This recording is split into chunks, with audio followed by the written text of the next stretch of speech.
William Wordsworth was born in this house in Cockermouth in the Lake District of northwest England in 1770, and by his death 80 years later had produced some of the greatest of English poetry and had deeply influenced future generations of English poets.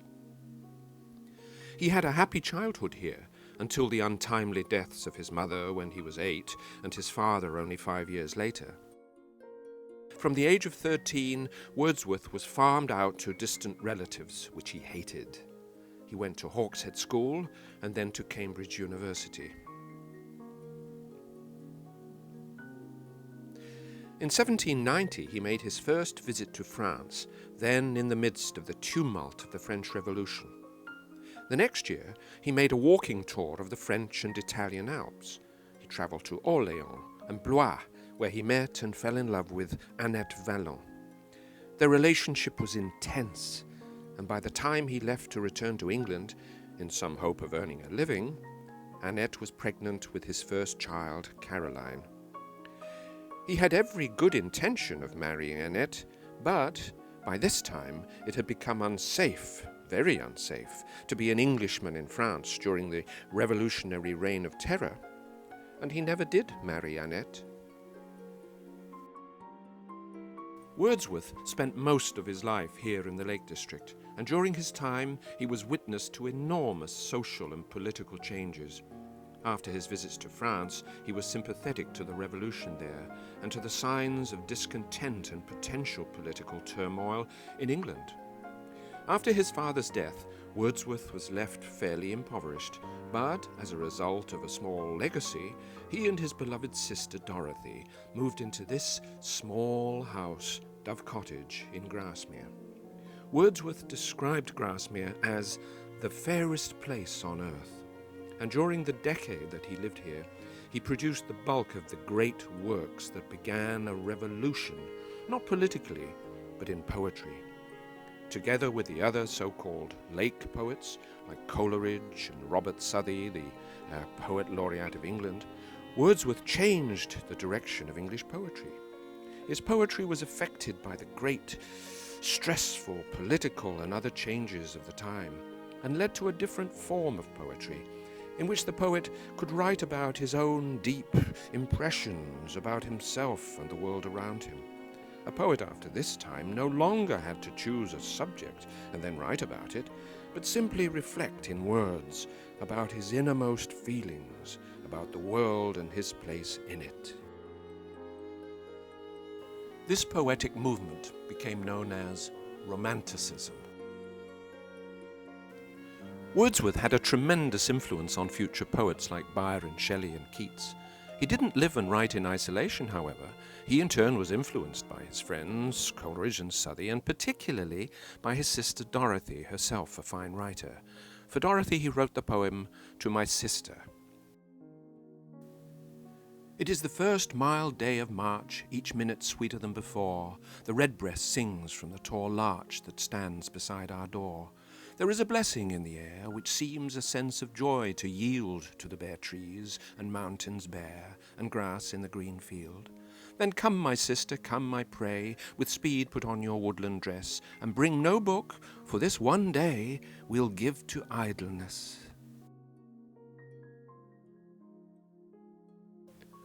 The decade or so that Wordsworth spent at Dove Cottage were the most fruitful of his life. It was a golden decade for his poetry. During this time, he published a large volume called Lyrical Ballads, which included the Rime of the Ancient Mariner by Coleridge. This was a very successful and influential collection of poems, including his own Lines Written a Few Miles Above Tintern Abbey.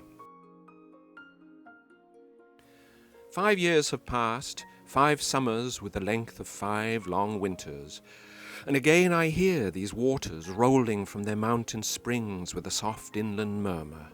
Once again do I behold these steep and lofty cliffs that on a wild secluded scene impress thoughts of more deep seclusion, and connect the landscape with the quiet of the sky. The day has come when I again repose here, under this dark sycamore, and view these plots of cottage ground, these orchard tufts, which at this season with their unripe fruits are clad in one green hue, and lose themselves mid groves and copses. Once again I see these hedgerows, hardly hedgerows, little lines of sportive wood run wild, these pastoral farms, green to the very door, and wreaths of smoke sent up in silence from among the trees.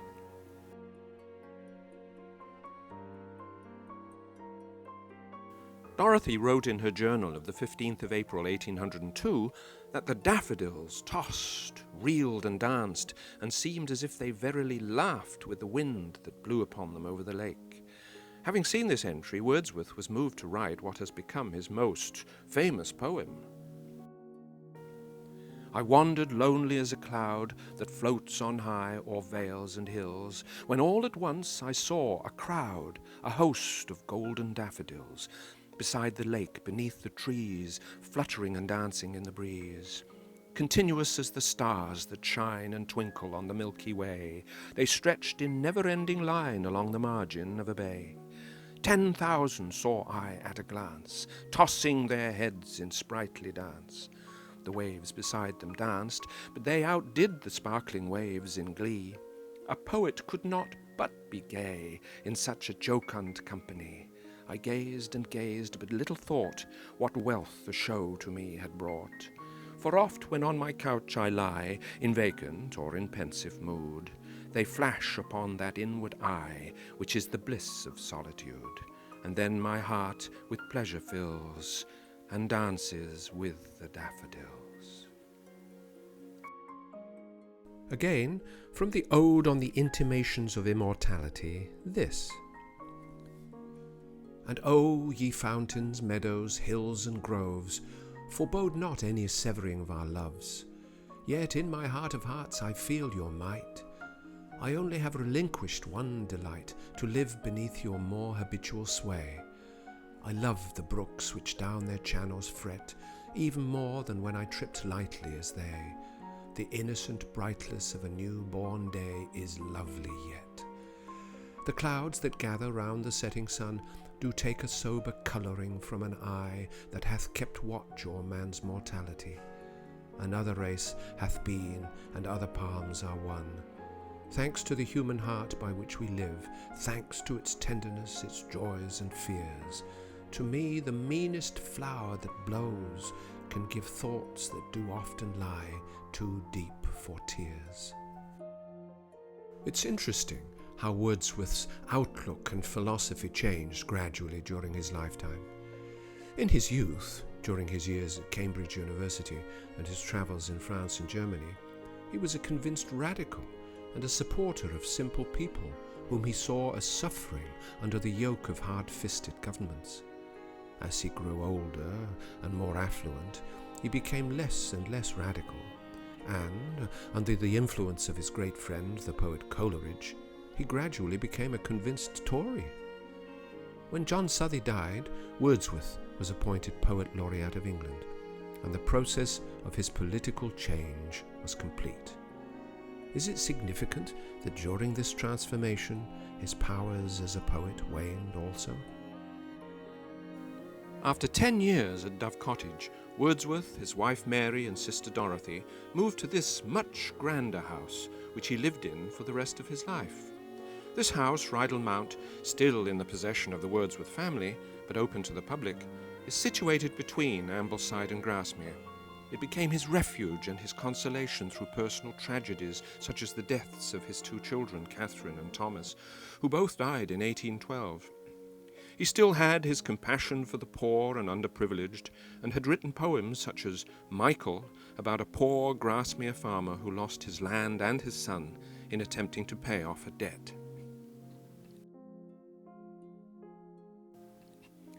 As he grew older and became disillusioned with the outcome of the French Revolution, Wordsworth gradually became more conservative in outlook. His friendships with Coleridge and Southey became strained.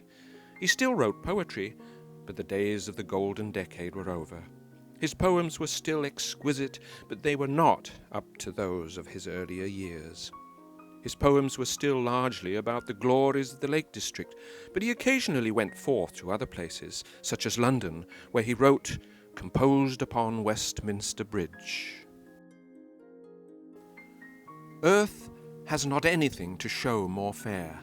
Dull would he be of soul, who could pass by a sight so touching in its majesty. This city now doth, like a garment, wear the beauty of the morning. Silent, bare, ships, towers, domes, theatres, and temples lie open unto the fields and to the sky, all bright and glittering in the smokeless air. Never did sun more beautifully steep in its first splendour valley, rock, or hill. Ne'er saw I, never felt a calm so deep. The river glideth at his own sweet will. Dear God, the very houses seem asleep, and all that mighty heart is lying still.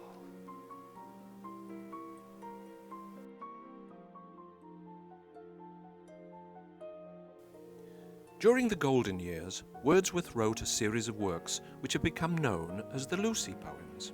The identity of Lucy continues to exercise those who both love and study Wordsworth. From one Lucy poem is this: "Strange fits of passion have I known, and I will dare to tell, but in the lover's ear alone, what once to me befell. When she I loved looked every day fresh as a rose in June, I to her cottage bent my way beneath an evening moon. Upon the moon I fixed my eye, all over the wide lea. With quickening pace my horse drew nigh those paths so dear to me. And now we reached the orchard plot, and as we climbed the hill, the sinking moon to Lucy's cot came near and nearer still.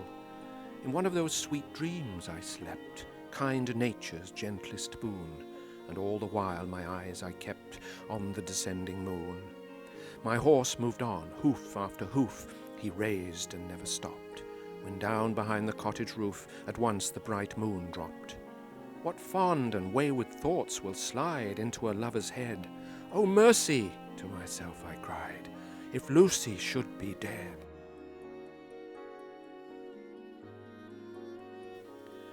And in another, she dwelt among the untrodden ways, beside the springs of Dove, a maid whom there were none to praise, and very few to love.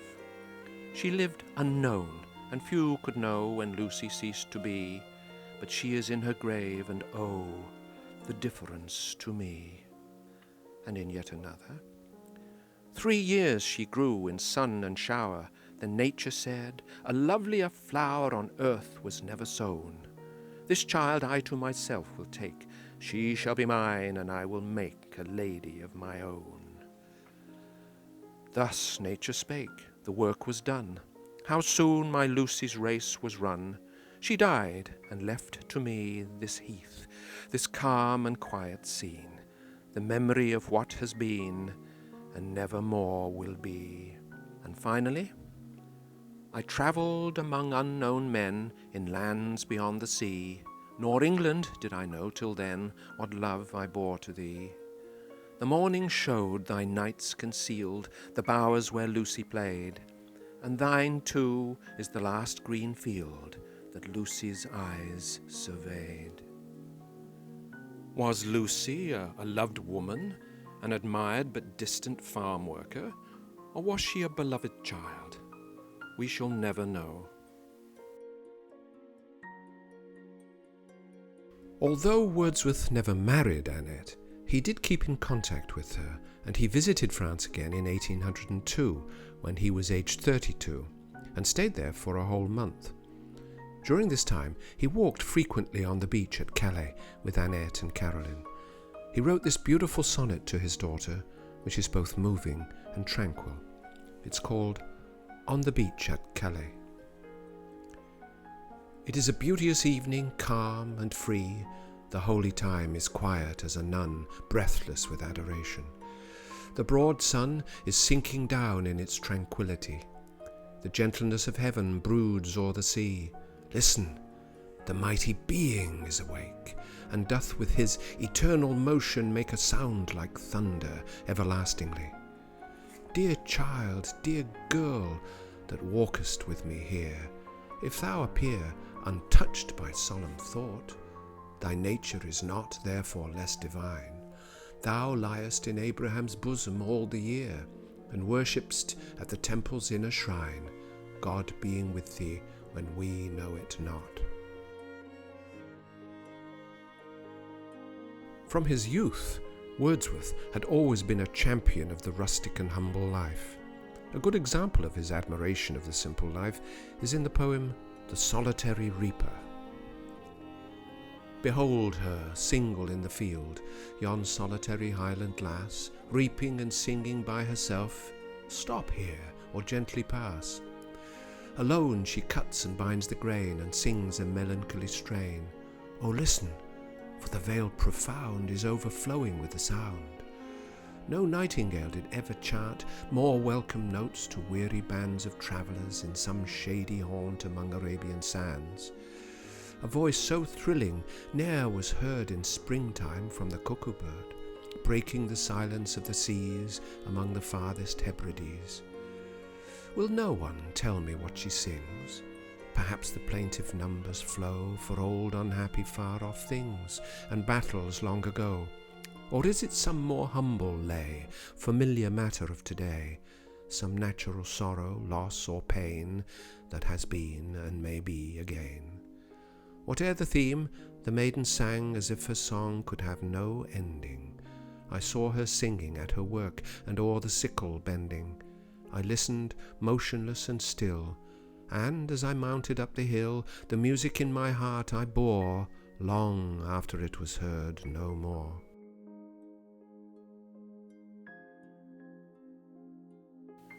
One of the great works of Wordsworth's life was The Prelude, first started in 1798 but worked on all his life, and finally published in 1850 after his death.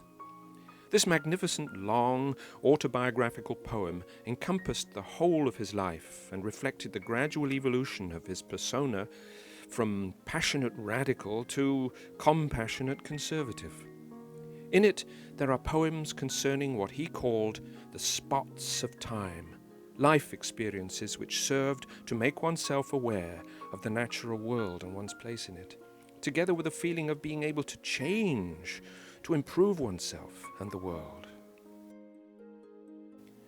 In The Prelude, Wordsworth wrote, "There are in our existence spots of time which with distinct preeminence retain a renovating virtue, whence our minds are nourished and invisibly repaired."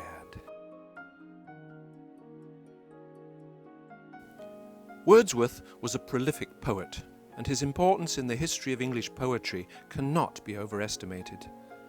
From Ode on Intimations of Immortality. There was a time when meadow, grove, and stream, the earth and every common sight, to me did seem apparelled in celestial light, the glory and the freshness of a dream. It is not now as it hath been of yore. Turn wheresoe'er I may, by night or day, the things which I have seen, I now can see no more. Then sing, ye birds, sing, sing a joyous song, and let the young lambs bound as to the tabor's sound. We in thought will join your throng, ye that pipe and ye that play, ye that through your hearts today feel the gladness of the May. What thought the radiance which once was so bright, by now forever taken from my sight, though nothing can bring back the hour of splendour in the grass, of glory in the flower. We will grieve not, rather find strength in what remains behind, in the primal sympathy which having been must ever be, in the soothing thoughts that spring out of human suffering, in the faith that looks through death in years that bring the philosophic mind.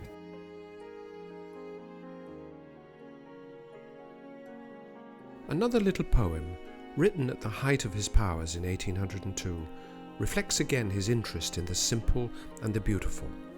It's entitled, To a Butterfly. I've watched you now a full half hour, self-poised upon that yellow flower, and, little butterfly, indeed I know not if you sleep or feed. how motionless, not frozen seas more motionless. And then what joy awaits you, when the breeze hath found you out among the trees and calls you forth again.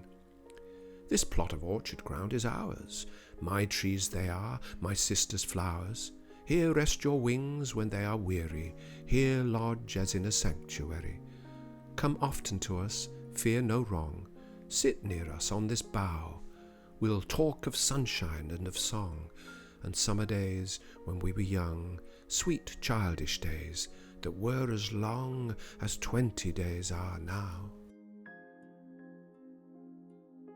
William Wordsworth is buried in this grave in this peaceful churchyard of St. Oswald's in Grasmere. He is surrounded by his wife Mary, his children Dora, Catherine and Thomas, and his beloved sister Dorothy. Wordsworth wrote, "My heart leaps up when I behold a rainbow in the sky. So was it when my life began, so is it now I am a man. So be it when I shall grow old, or let me die. The child is father of the man, and I could wish my days to be bound each to each by natural piety. Up, my friend, and quit your books, or surely you'll grow double. Up, my friend, and clear your looks. Why all this toil and trouble?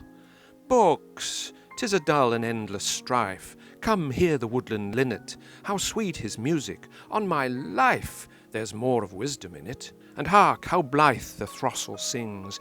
He too is no mean preacher. Come forth into the light of things. Let nature be your teacher.